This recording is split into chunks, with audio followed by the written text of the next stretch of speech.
dan semua para ibu ustazah yang tidak disebut namanya, ya, serta para ibu-ibu hajah dan ibu-ibu jamaah majelis Al-Barakah sekaligus majelis tawakufan sementara menyambut memasuki bulan suci Ramadan sekaligus majelis perayaan Isra Mi'raj Nabi Muhammad sallallahu alaihi wasallam. Mudah-mudahan kita semuanya diberikan sehat walafiat, diberikan selamat, diberikan keberkahan, keberuntungan, diberikan ketaatan dalam ibadat kepada Allah Subhanahu wa taala. Amin ya rabbal alamin.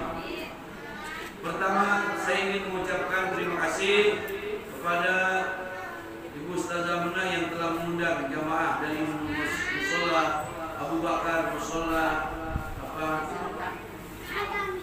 Musola Al-Barakah, juga Al-Barakah, Musola Al-Barakah Kapling, Musola Al-Usmania dan Majlis Al-Khairat, dan semuanya pada hadir. Mudah-mudahan kehadiran ibu-ibu mendapatkan rahmat dan keberkahan Allah Subhanahu wa taala.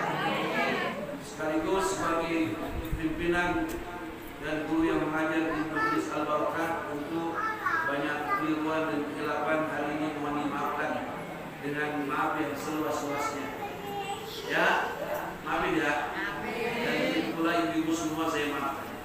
Dan ala kadarnya segala macam hidangan mohon dinikmati, dan nanti pulang bawa besek masing-masing. Itu amplop masih udah siapin, mengisi dek-dek ya. Nah, ibu-ibu semuanya pada sehat kan? Pada sehat kan? Sehat ya? Corona biar dia ada, tapi dia jangan nimpak kita ya. Dia jangan nempel kepada kita. Dan mudah-mudahan kita dijaga dipelihara oleh Allah Subhanahu. Kemudian kita doakan Ibu Ustazah Munani, jamaah dari Majlis Al-Khairat, serta Ibu Ustazah Habibah yang sedang berusaha, kita baca Fatihah.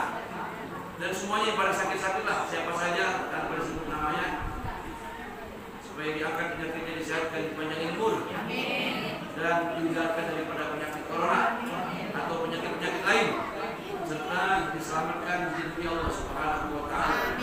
Bil ijabati sabiqatil Fatihah. Bismillahirrahmanirrahim. Alhamdulillahirabbil alamin arrahmanir rahim maliki yaumiddin. Iyyaka na'budu wa iyyaka nasta'in ihdinas siratal mustaqim siratal ladzina an'amta 'alaihim ghairil maghdubi 'alaihim waladdallin. Al-Fatihah. Bismillahirrahmanirrahim. Alhamdulillahirabbil alamin arrahmanir rahim maliki yaumiddin. Iyyaka na'budu wa iyyaka nasta'in ihdinas siratal mustaqim siratal ladzina an'amta 'alaihim ghairil maghdubi 'alaihim waladdallin. Al-Fatihah. Bismillahirrahmanirrahim. Alhamdulillahirabbil alamin arrahmanir rahim maliki yaumiddin. Iyyaka na'budu wa iyyaka nasta'in ihdinas siratal mustaqim siratal ladzina an'amta 'alaihim ghairil maghdubi 'alaihim waladdallin. Al-Fatihah. Bismillahirrahmanirrahim. Alhamdulillahirabbil alamin arrahmanir rahim maliki yaumiddin. Iyyaka na'budu wa iyyaka nasta'in ihdinas siratal mustaqim siratal ladzina an'amta 'alaihim ghairil maghdubi 'alaihim waladdallin. Al-Fatihah. Bismillahirrahmanirrahim.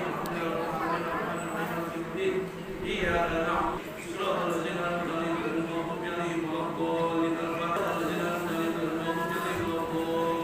Iyyaka na'budu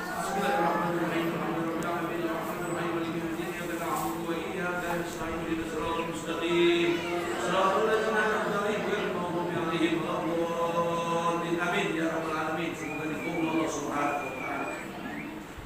Para ibu jamaah yang dimuliakan Allah Subhanahu wa taala, insyaallah puasa akan terjadi pada tanggal 1 Ramadan.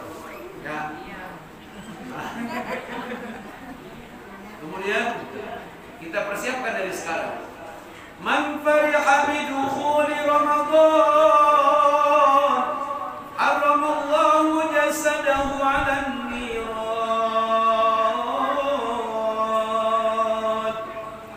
Orang yang bergembira, orang yang berbahagia, orang yang bersukacita ketika akan kedatangan bulan suci Ramadan, maka diharamkan jasadnya masuk ke dalam api neraka. Itu baru senang doa. Jadi ketika dia hari-hari ini mau menjelang puasa, dia ngomong gini, alhamdulillah, semoga kita panjang umur, semoga kita pada sehat, bisa puasa bersama suami dan keluarga. Itu termasuk bagian dari farihah bi dukhuli Ramadan, senang pada datangnya bulan. Tapi ada orang yang ngomong begini, Kata dia udah puasa lagi baik. Ini kira-kira bagus ngomongannya. Udah puasa lagi baik. Mana musim corona begini. Kata dia mana duit kagak gablek. Ini orang badannya sama api neraka mempan apa kagak dibakar nih? Kalau yang begini mempan dibakar nih. Jangan kata sama api neraka sama obat nyamuk kena. Gak boleh ngomong udah puasa lagi baik. Gak boleh. Kagak bohong. Kagak boleh. Sebab tidak bersuka cita, tidak berbahagia dengan datangnya bulan suci Ramadan itu merupakan kekufuran kepada Allah Subhanahu. Nabi kita Muhammad sallallahu alaihi wasallam menjelang memasuki sebulan, memasuki Ramadan berarti bulan apa? Bulan Sya'ban, bulan Ramadan sekarang ya. Nabi selalu banyak membaca Allahumma barik lana fi Rajab wa Sya'ban wa balikna Ramadan wa hasil maqasidana. Allahumma barik lana fi Rajab wa Sya'ban wa balikna Ramadan wa hasil. Dibaca nggak Bu? Dibaca 11 kali. Siapa yang nggak pengen pas masuk terawih malam pertama kita masih pada hidup, laki masih pada hidup, pengen nggak?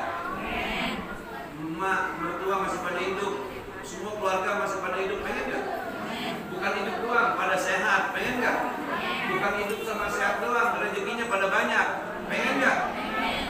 Baca ini doa. Allahumma barik lana fi Rajab wa Sya'ban wa balighna Ramadan wa hasil maqasidana fid dinina wa dunyana wa ukhrana. Atau cukup Allahumma barik lana fi Rajab wa Sya'ban wa balighna Ramadan. Artinya ya Allah berkahi kami di bulan Rajab dan di bulan Sya'ban. Sampaikan umur kami sekeluarga agar bisa berpuasa dan ibadah tarawih di bulan suci Ramadan. Allahumma barik lana fi Rajab wa Sya'ban wa balighna Ramadan wa hasil maqasidana.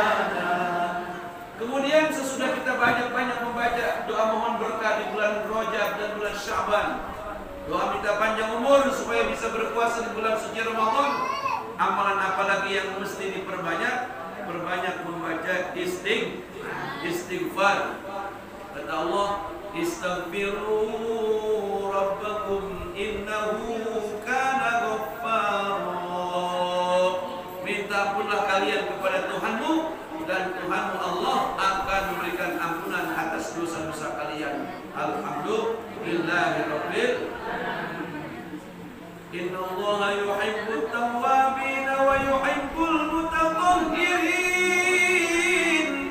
Sesungguhnya Allah Subhanahu wa taala senang kepada hamba-hambanya yang pada minta ampun, dan Allah senang kepada hamba-hambanya yang suka bersuci, yang suka berwudu, yang suka beribadah kepada Allah Subhanahu wa taala. Istighfar dibaca berapa kali? Sebanyak-banyaknya, minimal 100 kali. 1000 kali itu lebih bagus. Kemudian sesudah itu apalagi? Perbanyak membaca sholawat kepada kanjeng Nabi besar Muhammad sallallahu alaihi wasallam. Ketika Nabi Mi'raj, Nabi melihat ada sungai. Itu sungai airnya lebih manis daripada madu, lebih putih daripada susu, lebih sejuk daripada air yang sejuk air embun. Dan yang boleh minum air di telaga itu hanyalah orang-orang yang ketika di bulan Rajab dia banyak membaca sholawat kepada kanjeng Nabi Muhammad. Nih ibu-ibu, kalau saya ngomong telaga surga sama telaga dunia beda. Kalau telaga surga itu ibaratnya air minum kita, lebih dari itu. Jadi telaga surga itu airnya nggak bisa dibayangkan, nggak bisa kita samakan dengan telaga atau danau, dengan rawa, beda. Telaga di surga itu adalah sebaik-baik tempat penampungan air di dalam dunia. Jadi airnya itu lebih manis daripada madu, lebih putih daripada sus. Orang yang meminum air itu akan muda selama-lamanya, akan abadi selama-lamanya. Belum lagi nanti haudi Kausar milik Nabi Muhammad Sallallahu, yang boleh minum air itu adalah orang yang cintanya luar biasa lahir dan batin kepada Nabi Muhammad Sallallahu. Nah, berbarengan dengan puasa yang bakal besok kita masukin rame-rame. Kita berada di bulan Ramadan yang tadi saya bilang akan terjadi puasa pada tanggal 1 Ramadan. Kapan nanti kita ikuti petunjuk daripada Kementerian Agama Republik Indonesia. Nah, puasa yang besok akan sama-sama kita lakoni, kita kerjakan bareng-bareng sama keluarga, insya itu pada hakikatnya seruan Allah begini. Ya ayyuhalladzina amanu kutiba alaikumus syiyamu kama kutiba alal ladzina min qablikum la'allakum tattaqun. Wahai orang-orang yang mengaku beriman. Ya, orang-orang yang mengaku ini beriman kagak nih? Beriman kagak nih? Beriman. Ya, beriman itu bagaimana wujudnya? Mulutnya mengucap usolli fardhu zuhri, hatinya mengikutkan saya niat salat fardu zuhur karena Allah. Kemudian seluruh organ tubuhnya melakukan gerakan ruku, gerakan sujud. Sesudah itu nengok ke kiri, nengok ke kanan. Dia berangkat ke majelis taklim, dia berangkat ke rumah orang tuanya minta maaf, dia berangkat ke makam orang tuanya ngedoain ziarah kubur. Itu tandanya orang beriman memasuki bulan puasa. Ntar ibu-ibu di rumah pada pulang cium kaki laki, cuci kakinya, minum airnya, lakinya girang, pasti dipersen. Pasti gue baru ini, bini gue begini, baru ini, bini gue coba. Ini ajaran bagus ini. Selama ini ibu berpuluh-puluh guru belum pernah kan cuci kaki laki. Hari ini laksanakan. Perintah kesampaian tidak akan merugikan bagi orang yang melakukannya. Pasti bakal disayang sama suaminya, pasti bakal disayang. Pasti uang belanja nambah uang belanja. Pasti duitnya dikasih bini semua, amin. Pasti lakinya ngomong begini. Kata lakinya.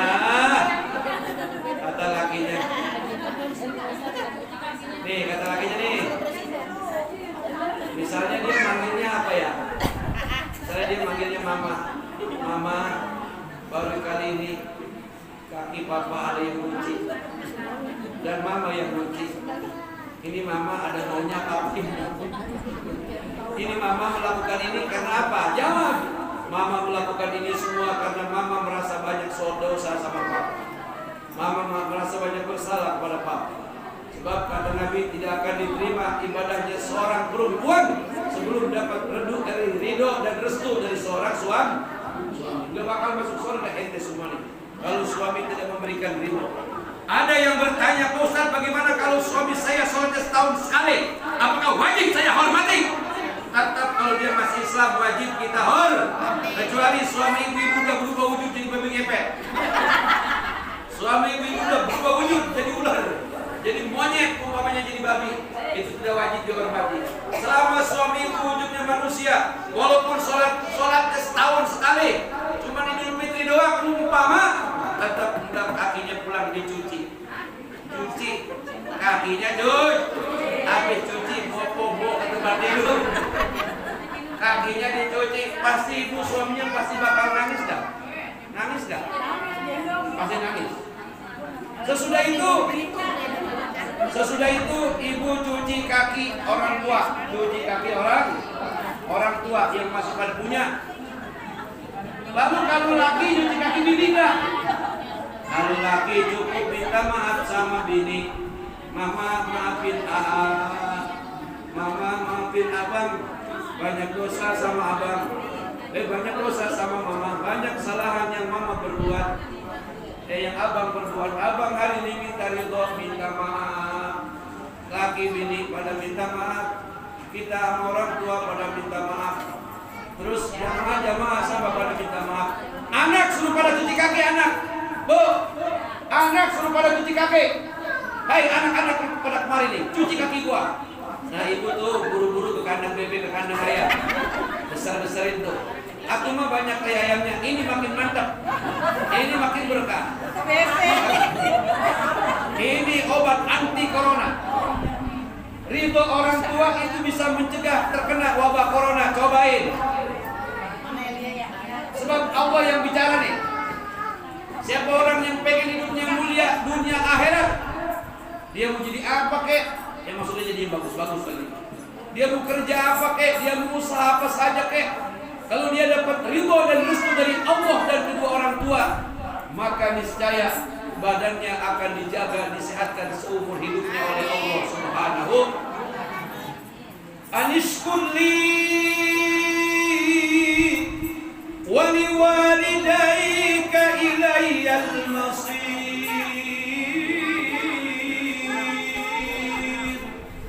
Bersyukurlah kalian kepadaku, kata Allah, dan bersyukurlah kalian kepada kedua orang tua kalian. Insya orang tua saya udah di alam kubur Pak Ustaz, datangin kuburannya. Bawa kembang boleh, tapi yang penting bawa yas, bawa kembang, bawa duit buat bagi tukang dibersih-bersihin yang ada di makam. Bagi duit, berapa duit seredonya, ada cepat-cepat, ada cepet-cepet, ada gocap. Itu semua kita lakukan dalam rangka meringankan beban berat kita melaksanakan ibadah bulan suci melaksanakan ibadah tarawih. Sebab kalau dosa kita masih banyak, itu terawih bedug. Kalau orang yang dosanya banyak kagak bakal sanggup terawih sampai sebulan, kagak bakal sanggup. Cobain dah. Kalau dosa masih banyak nempel di awak, terawih kagak kuat sebulan, puasa kagak kuat sebulan udah keluar. Mau badannya segar situ, mau badannya sehat situ, kalau dosanya banyak, belum dapat ampunan dari Allah, belum dapat ampunan bersama manusia, puasanya kagak bakal kuat. Nah, oleh karena itu supaya puasa kita lancar, supaya puasa kita kuat, tuntas sampai sebulan, terawih tuntas sampai sebulan, yang harus kita jalankan adalah minta ampun kepada Allah, saling memberi maaf kepada sesama makhluk Allah, terutama manusia. Insya Allah. Dan anak-anak kita jadi suruh pada cuci kaki, ya, biar kita sebagai orang tua hati kita bisa ridho ngurusin anak. Amin ya rabbal alamin. Datang ke makamnya kita ngaji pada yasin.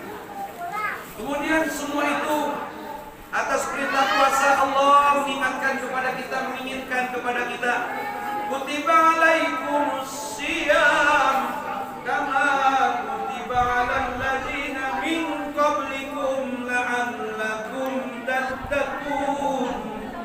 Aku perintahkan kepada kalian puasa, dan perintah ini bukan hanya pada kalian, tapi orang-orang terdahulu juga pada puasa. Semua agama puasa, orang Hindu puasa, orang Buddha puasa, orang Kristen puasa, orang Yahudi puasa, orang agama Konghucu puasa, orang Kejawen puasa, orang agama Sunda Wiwitan pada puasa. Dan jangan salah, binatang juga pada puasa. Ayam ketika ngerebin telur, tuh ayam puasa 40 hari, 40 malam kagak makan, kagak minum, buat netesin telurnya. Makanya ayam kalau lagi puasa, iseng-iseng kita deketin, ditelan kita. Dia lagi puasa itu ayam, kurus badannya. 40 hari, 40 malam ayam puasa. Apalagi yang puasa, ular puasa. Ular juga puasa. Ular puasa. Itu kalau ibu-ibu lewat di gombolan suka bau-bau kayak ubi ya. Ubi singkong, itu ular. Ular kobra lagi puasa. Berapa hari? 40 hari, 40 malam.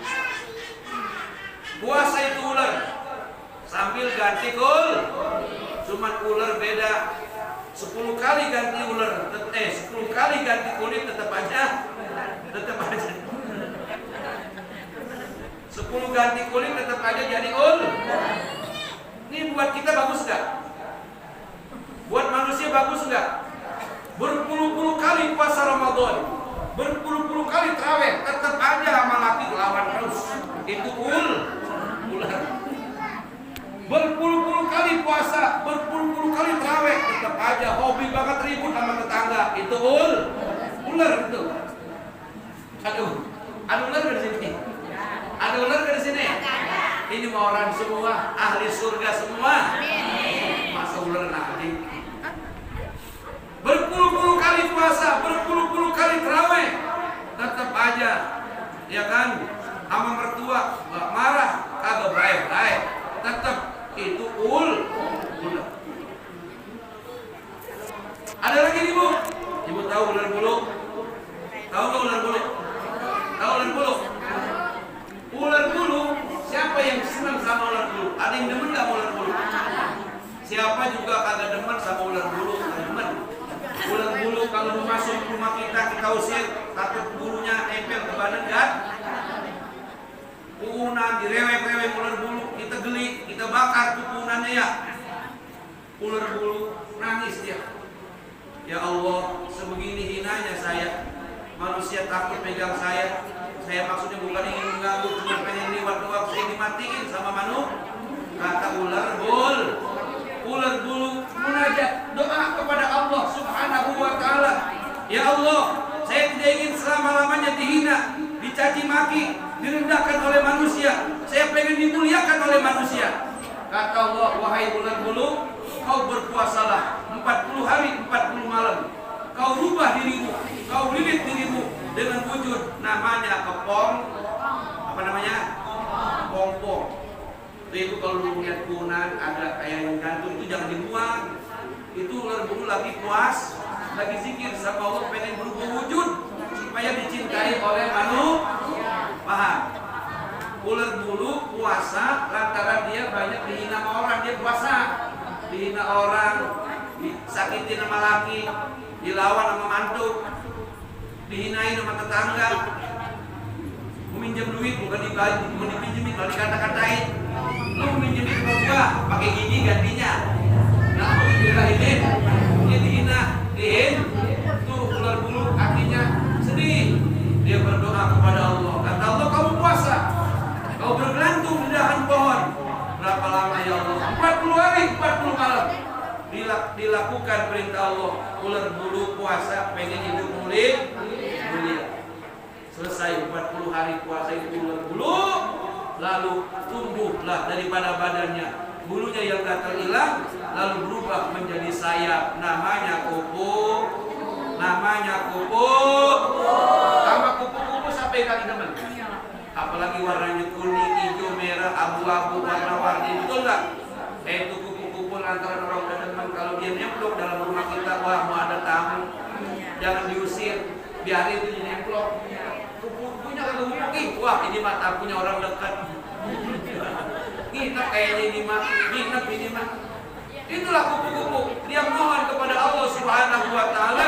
Waktu jadi ular bulu dihina, direndahkan oleh manusia. Dia berpuasa, lalu badannya yang tadinya ular bulu berubah wujud menjadi kupu. Nih, sekarang ibu saya kasih pilihan. Mau ikutin puasa ular kobra apa puasa ular bulu? Bu, mau ngikut cara puasa ular bulu apa puasa ular kobra? Puasa ular bulu. Awalnya dihinakan, dia puasa, terus pas tumbuh bulu jadi kupu-kupu, dimuliakan Allah, dimuliakan manusia. Itulah kita. Ini kan dosa kita banyak.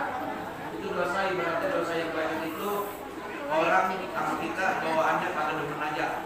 Orang bawaannya bener baik, ya kan? Laki yang kita jengkel-jengkel, orang demek lu. Bu, ini saya bilang ini, senengkan suami. Jadikan ibu suaminya ketika dia memandang ibu, dia tersenyum bahagia. Sehingga dia berkata, sepertinya tidak ada perempuan lain yang bisa menggantikan hatimu. Menggantikan hati apa ya? Menggantikan hatiku di hatimu. Sampai lakinya ngomong gitu. Pernah nggak lakinya ngomong gitu? Kagak ada. Lagi hidup romantis semua. Sampai dia ngomong gini, kata suaminya, sebagai istriku, kau juga sebagai temanku dan pengganti ibuku.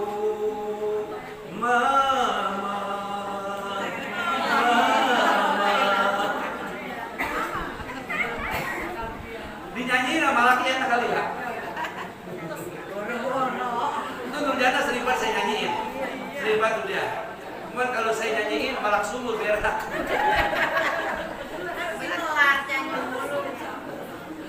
Ibu-ibu para jamaah yang dimuliakan Allah Subhanahu wa taala. Jadi puasa Ramadan kita dari tahun ke tahun supaya berubah wujud kita jadi kupu, jangan jadi ular apa? Ular kobra nyatrek. Aduh, sekali meninggal. Sekali itu. Jadi kupu puasa.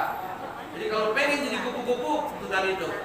Minta maaf suami dengan istri, istri dengan suami, anak dengan orang tua, saudara dengan saudara, tetangga dengan tetangga, jamaah dengan jamaah yang udah pada mati datengin kuburannya kita ziarah.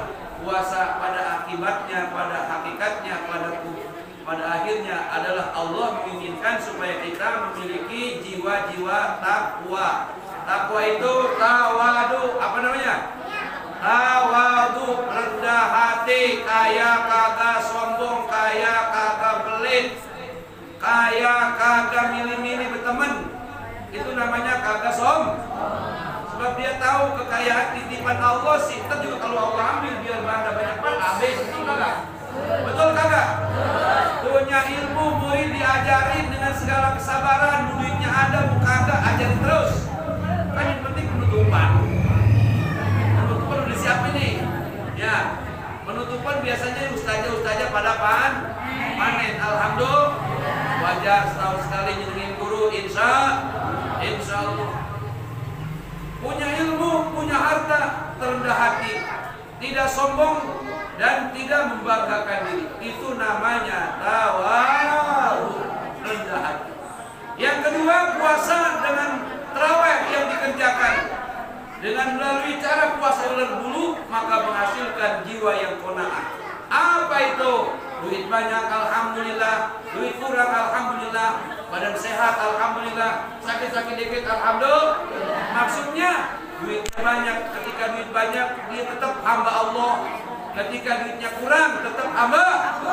Ketika dia miskin, jadi hamba. Ketika dia sehat, jadi hamba. Ketika dia sakit pun jadi hamba. Ketika pikirannya tenang, jadi hamba Allah. Ketika pikirannya rungsing, banyak masalah, banyak musibah, tetap dia jadi hamba Allah Subhanahu. Inilah puasanya ular bulu yang berubah jadi kupu-kupu. Terus yang ketiga, dengan puasa dan tarawih Allah menginginkan kita memiliki jiwa-jiwa yang warok. Apa itu jiwa-jiwa yang warok?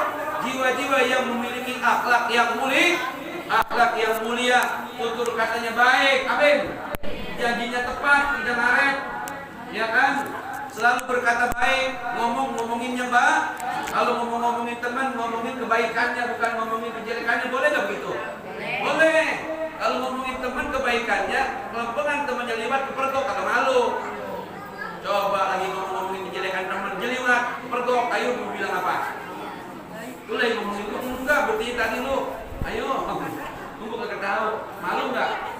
Udah malu juga, udah dosa. Kemudian walau apalagi memiliki akhlak yang mulia, tutur katanya baik, lemah lembut, budi pekertinya luar biasa luhur kepada suami, kepada istri, kepada anak dan kepada orang. Dan pekerjaannya senantiasa dia kaitkan dengan perasaan di hatinya, dengan perasaan di hatinya. Kalau gua jahat sama orang, pantasnya kalau gua dijahatin enak apa kagak? Betul apa benar? Kalau gua sombong sama orang, gua disombongin sama orang enak apa kagak? Ya kan, kalau gua pelit sama orang, gua dipelitin sama orang enak apa kagak? Itu namanya warok, ya.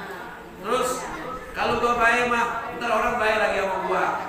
Kalau gua loman, ntar orang loman lagi sama gua. Kan gitu ya? Ya kan, kalau gua ngomongnya enak, ntar orang ngomong lagi enak sama gua. Jadi selalu ada timbal balik yang diberikan Allah Subhanahu.